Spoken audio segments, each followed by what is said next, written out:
35번째 8장 18절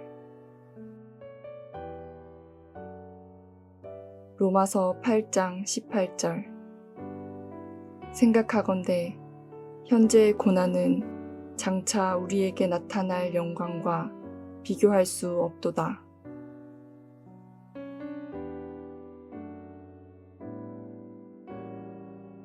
바울이 언급하는 현재의 고난은 이 세상에서 신앙을 지키며 살아가는 동안 겪는 다양한 어려움과 고통을 말합니다. 당시 바울과 초대교회 성도들은 신앙의 박해, 경제적 어려움, 질병 등 많은 고난을 겪었습니다. 이러한 고난은 신앙인으로서 세상에서 겪는 시련인데 일시적인 고난입니다.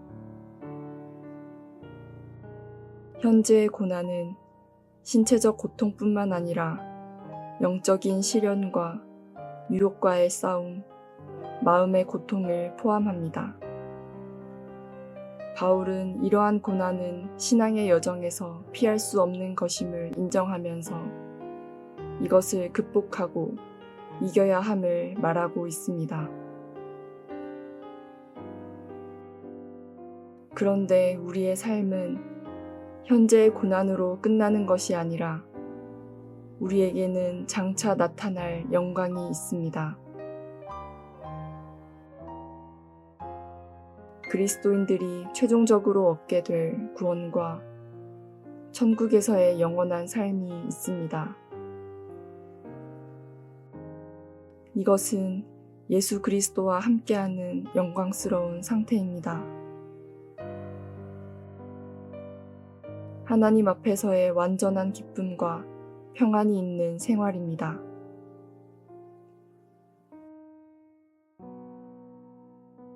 바울은 다가올 영광이 현재의 고난과는 비교할 수 없을 정도로 크다고 말합니다. 이 영광은 하나님께서 약속하신 구원의 완성이며 모든 고통과 눈물이 없는 새로운 세계에서의 삶을 의미합니다. 그때의 이리가 어린 양과 함께 거하며 표범이 어린 염소와 함께 누우며 송아지와 어린 사자와 살진 짐승이 함께 있어 어린아이에게 끌리며. 이 구절은 고난 중에 있는 신자들에게 큰 위로와 희망을 줍니다. 바울은 이 세상의 고난이 끝이 아니며 장차 올 영광이 너무나 크기 때문에 현재의 고난을 견딜 수 있는 힘이 된다고 말합니다. 그래서 성경은 고난을 피하라고 말하지 않고 고난을 받으라고 권면하고 있는 것입니다. 오직 너희가 그리스도의 고난에 참여하는 것으로 즐거워하라. 이는 그의 영광을 나타내실 때에 너희로 즐거워하고 기뻐하게 하려 함이라. 물이 가장 맛있게 느껴지는 온도는 물이 너무 차갑지 않으면서도 신선하고 청량한 느낌을 주는 10도 전후라고 합니다. 많은 사람들에게 상쾌하고 시원한 느낌을 주어 맛있게 느껴진다고 합니다. 하지만 물이 몸에 가장 잘 흡수되는 온도는 체온에 가까운 미지근한 물인데 22도 정도입니다. 이 온도에서는 위장에 부담을 주지 않으면서 빠르게 흡수됩니다. 하지만 미지근한 물은 맛이 없어서 사람들은 싫어합니다.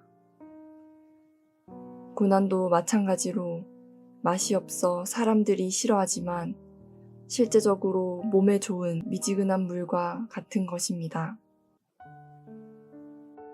그러면 인간이 가장 삶의 희망을 가지고 살 수 있는 때는 언제일까요? 풍성한 물질과 좋은 환경을 누리고 있을 때일까요? 그렇지 않습니다. 인간이 희망을 가지고 살 수 있는 가장 좋은 때는 고난과 함께할 때입니다. 고린도후서 4장 17절. 우리가 잠시 받는 환난에 경한 것이 지극히 크고 영원한 영광에 중한 것을 우리에게 이루게 함이니.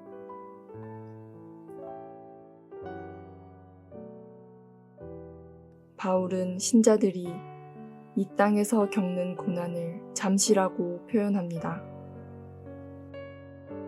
이것은 세상에서의 고난이 일시적이고 제한적이라는 것을 의미합니다. 경한 것은 그 고난이 상대적으로 가볍다는 것을 말하며 바울은 이 고난이 견딜 수 있는 것임을 강조하고 있습니다.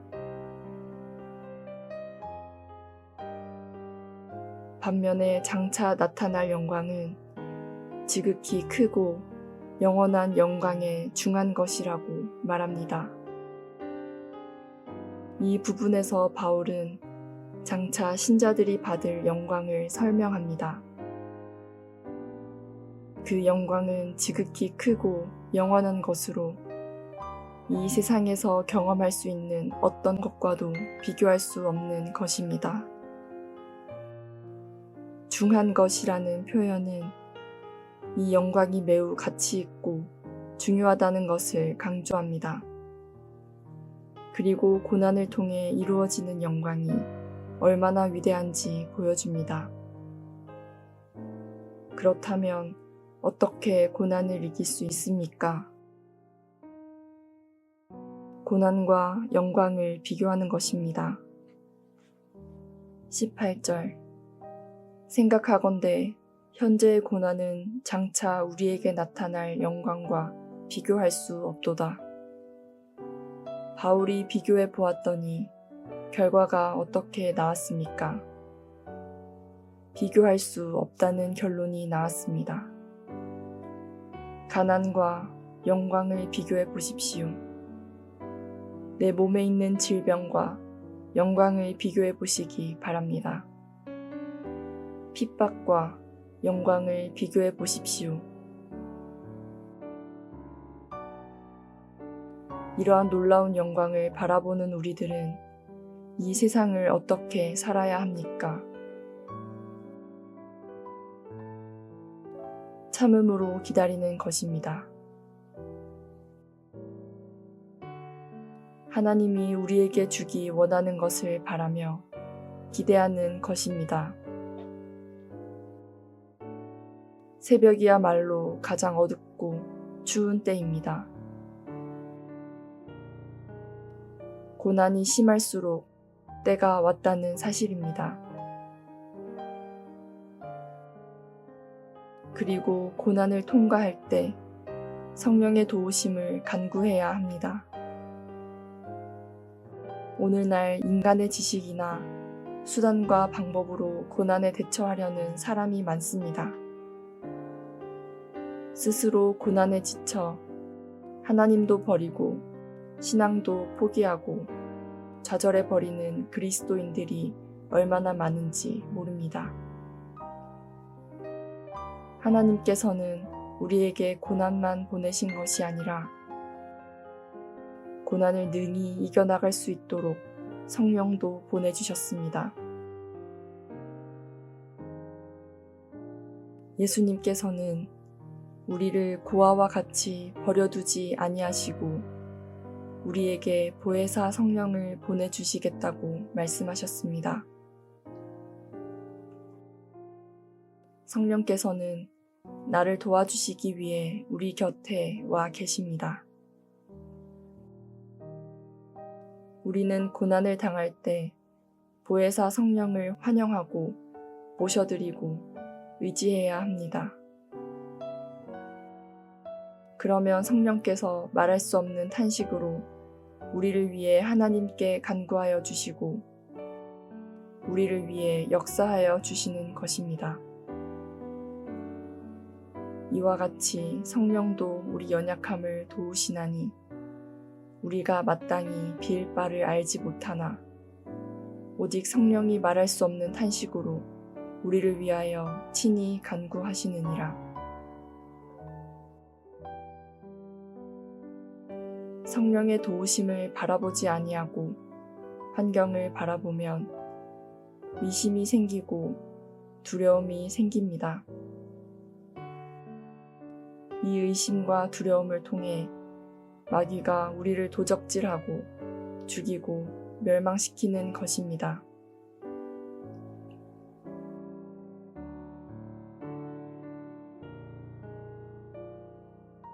욥은 큰 부자였으나 사탄의 시험으로 인해 모든 재산과 자녀들을 잃고 심각한 병에 걸리는 등 극심한 고난을 겪었습니다. 하지만 욥은 하나님을 원망하지 않고 신앙을 지켰으며 결국 하나님께서 그의 고난을 이기게 하셔서 이전보다 더 큰 복을 받게 됩니다. 우리가 욥과 같은 위대한 승리의 신앙생활을 하기 위해서는 말씀을 통해 하늘의 소망과 영광을 바라보아야 합니다. 믿음의 사람들은 당장은 고난의 소용돌이 속에 있을지라도 모든 것이 합력하여 선을 이루게 될 줄 믿고 기뻐할 수 있는 것입니다.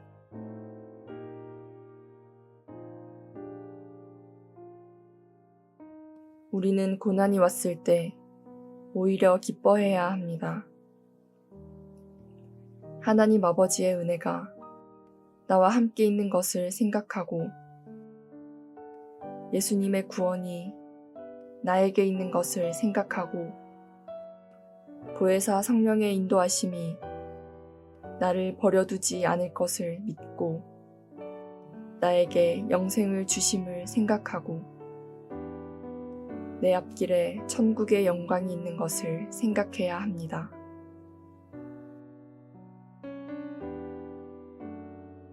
현재의 고난 뒤에는 반드시 아름다운 열매가 있습니다. 우리가 환난 중에도 즐거워하나니 이는 환난은 인내를, 인내는 연단을, 연단은 소망을 이루는 줄 알미로다 라고 하였습니다.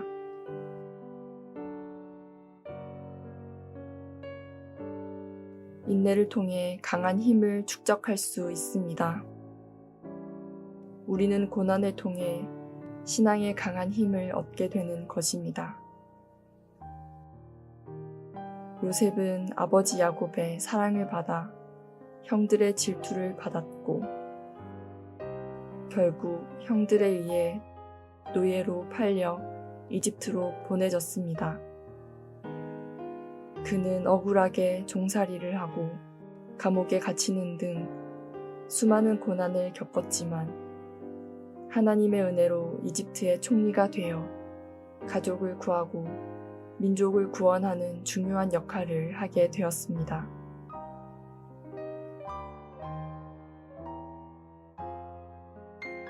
말씀을 맺겠습니다.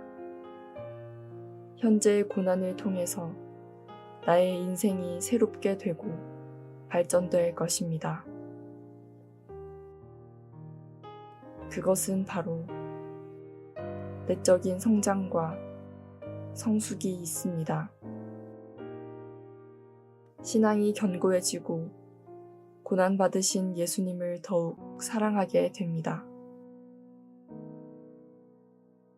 공동체에 힘을 주고 용기를 주게 될 것입니다. 우리에게 나타날 비교할 수 없는 영광이 주어질 것입니다.